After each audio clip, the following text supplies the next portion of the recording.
Okay, Assalamualaikum and good morning everyone. Okay, my name is Iqbal Imir. I'm anti-riba person, no matter what. Alright, so today I'm with my dearest teacher, Sheikh Imran. Assalamualaikum, Sheikh. Waalaikumsalam warahmatullahi wabarakatuh, Iqbal. Okay, so today I will be having a short interview, but it's regarding on subject riba, riba in international economics lah. In other words, alright. So in a few minutes I'll be starting to ask a question, Sheikh. Alright, so Go are you ready, ahead. Sheikh? I'm waiting. Okay, Sheikh, I would like to ask, what is riba in the Quran actually? The subject of riba, which is usually translated in English as usury, is a transaction in which we gain a profit or a benefit to which we are not justly entitled. Okay. When riba is legally permitted as in the banking system, it would then be constituted as or shall you describe as legalized theft. Legalized. A transaction which yields a profit or a gain to which one is not justly entitled, such as lending money on interest. Okay, so why does the Quran say it's riba is haram actually? The Quran has made a contrast between riba and charity and between riba and business in order to teach or explain the subject. The contrast between riba and charity is to be found in Surah Rum. And when Allah speaks and He says, بَعْدَ أُوذُ بِاللَّهِ مِنَ الشَّيْطَانِ الرَّجِيمِ وَمَا آتَيْتُم مِّن رِبًا لِيَرْبُوَ فِي أَمْوَالِ النَّاسِ فَلَا يَرْبُ عِندَ اللَّهِ وَمَا آتَيْتُم مِّن زَكَاةٍ تُرِيدُونَ وَجْهَ اللَّهِ فَأُولَٰئِكَ هُمُ الْمُضْعِفُونَ. That which you invest in a riba transaction, that your capital might increase at the expense of others, will not increase with Allah. But that which you give in charity, seeking Allah's pleasure, that increases many times with Allah. So the contrast is given in this ayah between riba and charity. But Allah sent the Quran to people who think, لِقَوْمِ يَتَفَكَّرُونَ, and don't blame me if there are others now who refuse to think. Oh, show me the hadith, show me the hadith. They refuse to think. That's not my fault, that's their fault. So we need now to think, to understand what is the nature of the contrast between riba and charity. The answer is that in an act of charity you give and you take nothing in return. That is charity. The riba is exactly the opposite, pure riba, but you don't find pure riba anywhere in the world today. Pure riba is the opposite. You take and you give nothing in return. So if you keep on taking and taking and giving nothing in return, one day you'll have everything and they will have nothing. Our Prophet said whether riba is big or small, the result is the same. Eventually, destitution and poverty. That's the first lesson that the Quran teaches. The second lesson is the contrast between riba and business. A business transaction, in order to qualify as a business transaction, is one in which you must take a risk. You can either make a profit or you can suffer a loss. So you take a risk. And if you are successful, you make a profit, but otherwise you can suffer a loss. So those who are practitioners of riba, they argue that innamal bayu mislu riba, that business and riba are similar, that a riba transaction qualifies as business. But Allah says, no, وَحَلَّ اللَّهُ الْبَيْعَ وَحَرَّمَ الرِّبَى, that Allah has made business halal and riba haram. Now then, what is the difference between business and riba? Allah has sent the Quran to people who think. Don't blame me if they refuse to think. Show me the hadith, show me the hadith. The people who refuse to think, that's their fault, not mine, that they refuse to think. So now we have to think, what is the lesson being given? The distinction between a riba transaction and a business transaction. Answer, the business transaction is one in which you take a chance. You embrace risk. So you can make a profit or you can suffer a loss. But in a riba transaction, you seek to immunize yourself from loss. So whether rain falls or the sun shines, you will not suffer a loss. Windfall. You can only make a profit. That is the elimination of risk. When there is risk, then Allah can intervene in the market and He can take from some and give to others. So the distribution of wealth and the redistribution of wealth is not the function of the government and the state. That's socialism, and socialism is a failure. The distribution and redistribution of wealth is the function of Allah. He gives and He takes as He chooses. But when riba is allowed, you close the door. And Allah will not open that door unless and until you open it yourself. So when an economy is based on riba, wealth will no longer circulate through the economy, because the free and the fair market is now corrupted.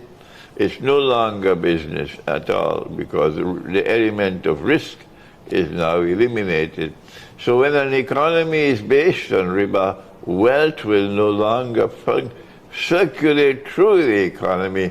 The rich will remain permanently rich, and the poor will be imprisoned in permanent poverty.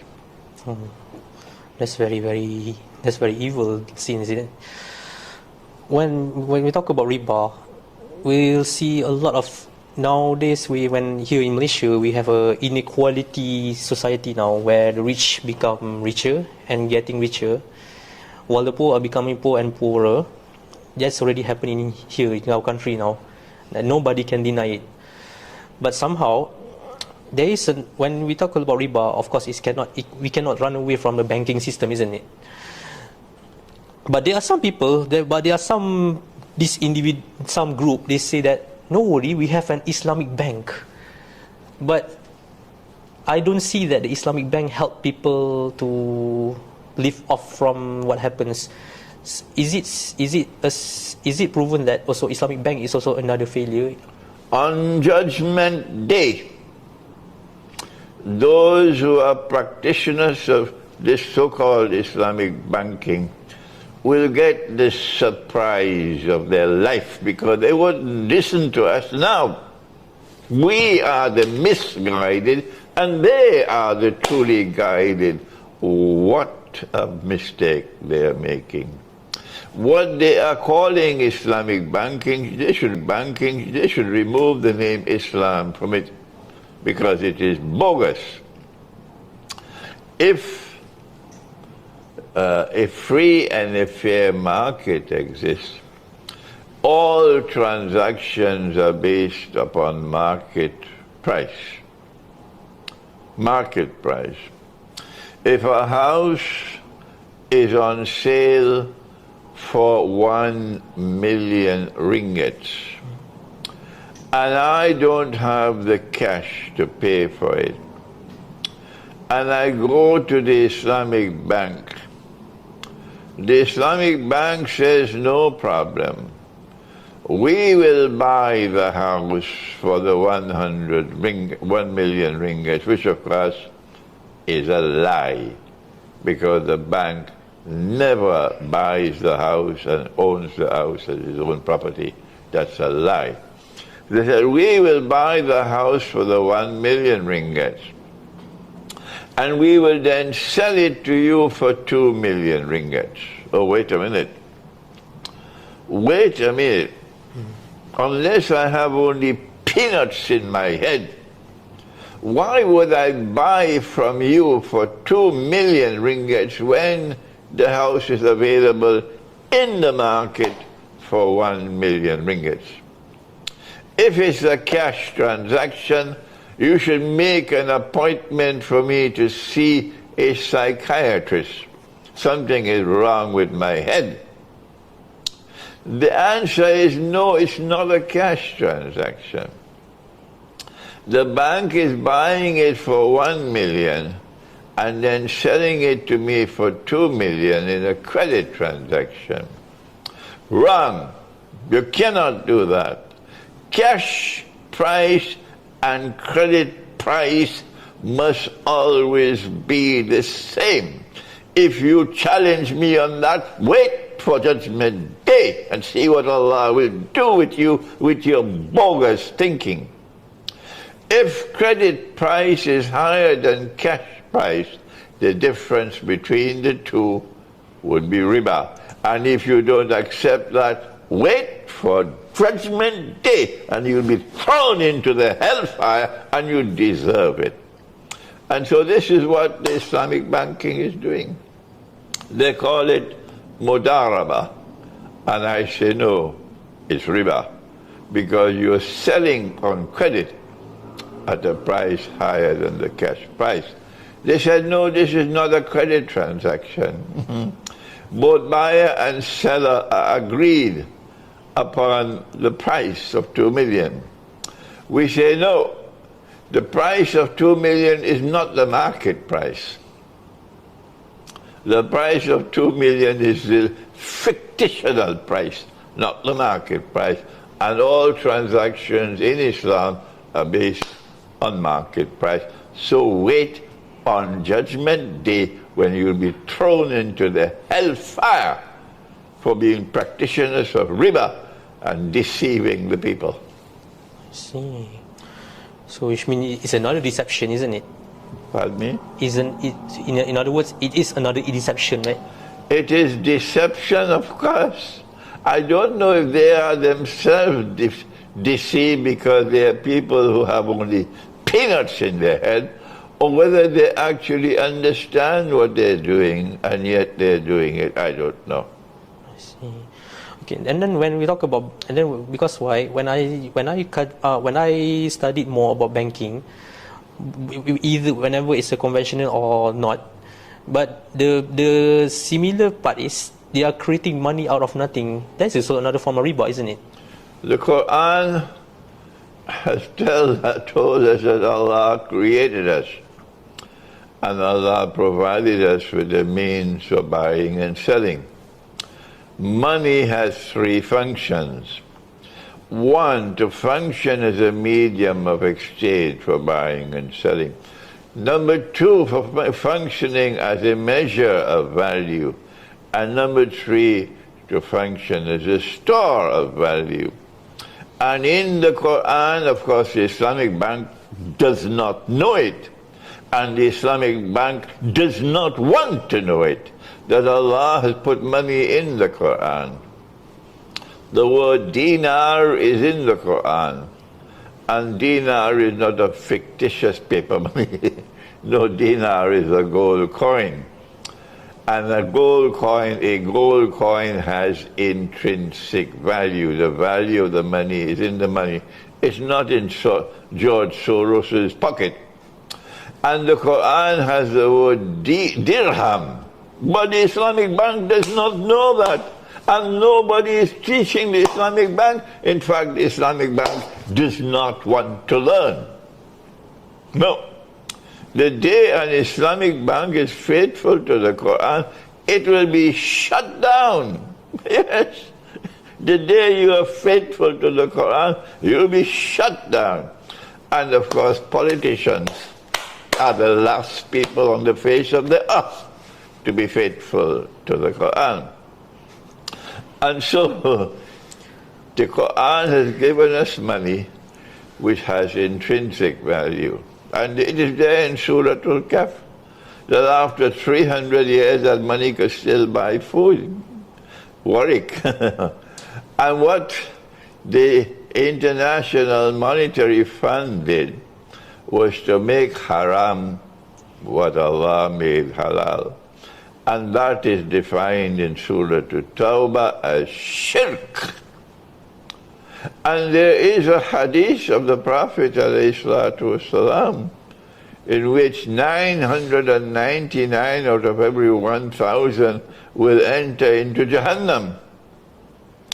How could a God who is a kind and merciful God, send 999 out of every 1,000 into Jahannam when He is merciful?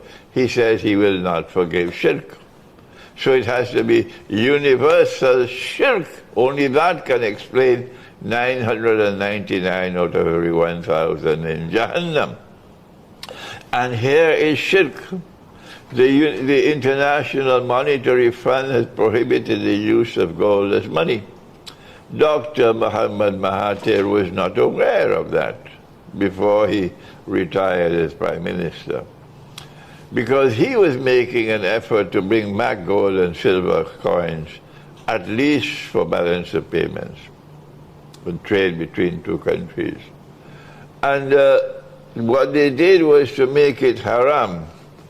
You cannot use gold as money, mean gold and silver. And therefore this was shirk. And all those who accept what the Islamic International Monetary Fund has done, which is the whole world, because everybody are members of the IMF, will now also be in shirk, except those who proclaim loudly, we reject this. And we reject this money, and we're only using this money because there is no alternative for us.